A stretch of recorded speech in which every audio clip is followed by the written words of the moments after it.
¿Qué es una constitución? Por Oscar J. Ohan López Vergara. ¿Qué es una constitución? Una constitución del latín constitutionis es un texto jurídico político, surgido de un poder constituyente que tiene el propósito de constituir la separación de poderes, definiendo y creando los poderes constituidos legislativo, ejecutivo y judicial, que antes de la constitución estaban unidos o entremezclados, define sus respectivos controles y equilibrios, checks and balances. Además es la ley fundamental de un Estado, con rango superior al resto de las normas jurídicas, fundamentando según el normativismo todo el ordenamiento jurídico, incluye el régimen de los derechos y libertades de los ciudadanos, también delimitando los poderes e instituciones de la organización política. Pues bien, de igual manera llamamos constitución a dos cosas diferentes, aunque una y otra sean en realidad inseparables. La Constitución es, en primer lugar, una cosa inmaterial, la ley fundamental por la que se rige el sistema de gobierno de un país, pero es también, al mismo tiempo, una cosa material, el librito donde se contiene el texto articulado de esa ley fundamental. Si entramos en una librería y pedimos que nos vendan una constitución, estamos hablando de esa referida cosa material. Pero si ya en nuestras manos abrimos el librito que acabamos de comprar y comenzamos a leerlo, veremos que en sus páginas, ordenadas por artículos, se contienen toda una serie de reglas, normas y principios que son los que conforman la ley fundamental que hemos dado en denominar Constitución. Además, por lo tanto, del libro donde se publica su concreto contenido material, lo cual, salvo su precio, si se diera el caso de que no dispongamos de dinero, no ofrece ningún tipo de problemas. La Constitución es, en consecuencia, una ley fundamental. Es una ley porque su aprobación corresponde, como ocurre con todas las otras de un país, a los representantes del pueblo reunidos en una asamblea que solemos conocer por parlamento. Pero es también una ley fundamental, es decir, una ley que se refiere a un conjunto de materias que tienen una importancia decisiva para la libertad y la seguridad de las personas. La Constitución es así, la ley que establece quién y cómo se ejerce el poder público, el que se ejerce en nombre de todos por los órganos legislativos, ejecutivos y judiciales del Estado, y regula las relaciones que tal poder debe mantener con los ciudadanos de ese Estado, los particulares, es decir, todos nosotros, para asegurar que su actuación no lesionará los derechos que las propias constituciones proclaman como el fundamento de nuestra convivencia en paz y libertad. Quizá la primera reacción ante la lectura del título de este trabajo fuera la de pensar que la ley de que se trata es la Constitución política, pero no es así. La Constitución política es una ley que expide una nación que ya está constituida como tal y que requiere de una organización política que va a ser definida principalmente en la Constitución. La nación es una realidad social histórica previa a la organización política constitucional. La Constitución no es la ley fundamental de la nación, puesto que ésta existe antes que aquella, sino la ley que sirve de base a su organización política.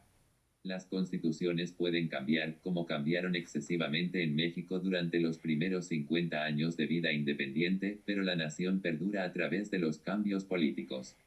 Si la constitución política fundara la existencia de la nación, bastaría un cambio de constitución para mudar la naturaleza de la nación, lo cual no pasa de ser el sueño de un legislador que ha perdido contacto con la realidad social. ¿Sabes cuál fue la primera constitución en el mundo? La primera constitución moderna. La mayoría de los autores concuerdan en afirmar que la primera constitución moderna fue la de los Estados Unidos, firmada por representantes de todos los Estados miembros y aprobada en 1787, aunque la misma no fue votada mediante sufragio universal, sí fue ratificada por el pueblo mediante representantes reunidos en convenciones. Posteriormente y con notable influencia, le seguiría la de Francia en 1791, ambas dotadas de una parte dogmática y una orgánica. ¿Cómo es que se da una nueva constitución? La primavera árabe, el final de la panza en Sudáfrica, la caída del muro de Berlín, cuando finaliza una guerra, cuando un país llega a un momento de crisis. Cuando cae un dictador, es cuando una nueva constitución se vuelve más necesaria. En la redacción de una constitución, hay mucho en juego, hay que tomar decisiones difíciles y de largo alcance sobre la dirección del país, por lo que es importante diseñar con cuidado el proceso. La redacción no debe ser apresurada, el primer paso puede ser pararse a pensar de dónde venimos, a dónde vamos y cómo nos gustaría llegar hasta allí. Puede ser un proceso prolongado, a menudo de varios años. El camino puede ser largo y tortuoso, pero debemos evitar los ataques atajos. El viaje implica llegar a acuerdos y crear confianza, por lo que es tan importante como el destino en sí mismo. Por eso es crucial planificar la ruta con antelación y asegurarnos de que todo el mundo esté a bordo. Pero ¿cómo diseñamos el proceso? ¿Quién redacta la Constitución? Y como lo hacen la mayoría de las constituciones, dicen estar escritas por nosotros, el pueblo. Miles de personas la hayan aprobado con su voto. ¿Cómo escribiría a tanta gente con una sola pluma? La redacción de la Constitución se confía a un órgano constituyente.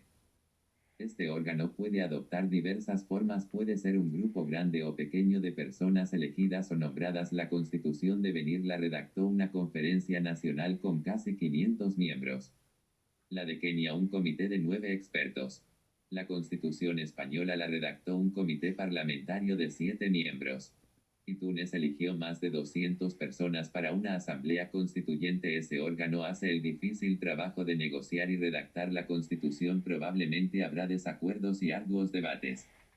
Lo más difícil no es poner las palabras sobre el papel, sino alcanzar un consenso entre los distintos grupos para elaborar una constitución que de verdad expresa las necesidades y aspiraciones del pueblo. Cualquiera que sea el órgano constituyente que se escoja, este debe incluir grupos de la oposición, así como el gobierno, mujeres, además de hombres, pobres y también ricos, jóvenes y viejos, y minorías étnicas, religiosas y lingüísticas.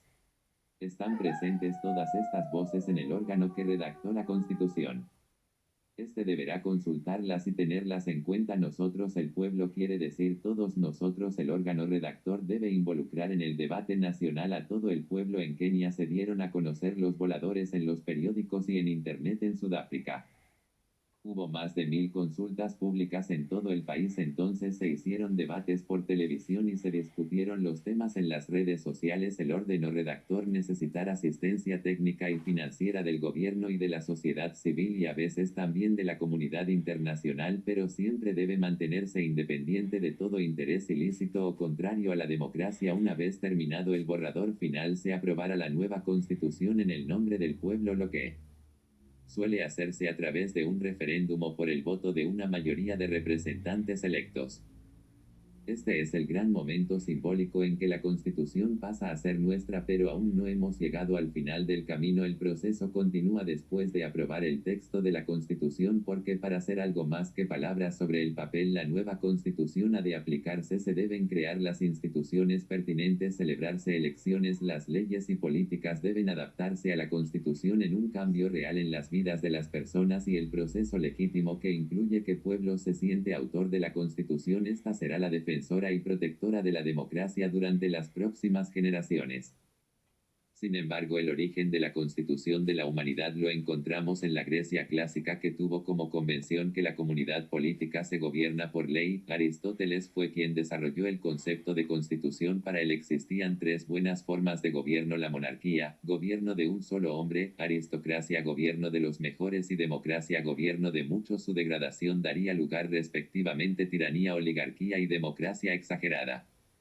La mejor forma de gobierno, la Constitución, sería aquella que combinará la de los elementos de las 3 primeras, de manera que cada clase de ciudadanos tuviera garantizados sus derechos y aceptara sus responsabilidades en favor del bien común. Los fundamentos teóricos del constitucionalismo se desarrollaron sobre las teorías del contrato social los siglos XVII y XVIII, con Thomas Hobbes, John Locke, Barón de Montesquieu y Jacob. Estas teorías originaron la doctrina el liberal, contraria al absolutismo. La doctrina puso cambios en la forma de gobierno y defendió los derechos políticos de los ciudadanos.